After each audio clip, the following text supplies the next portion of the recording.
大家好，欢迎收听台湾小干。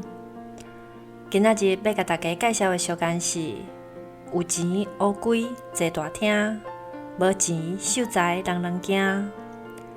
乌龟伫遮讲的是开基女户，也是靠趁垃圾钱在生活的人。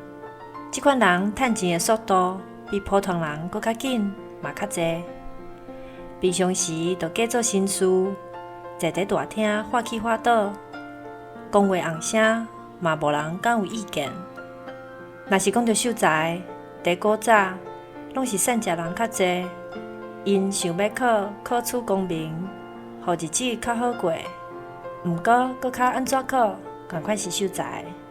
即款人毋管行到倒，大家拢会惊去互借钱，所以才会讲无钱秀才人人惊。即句小干是要表达社会是真现实，人甲人的交陪，看的是有钱还是无钱。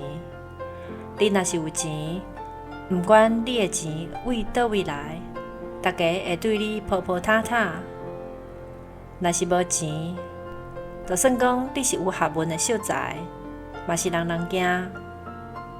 以上，感谢收听。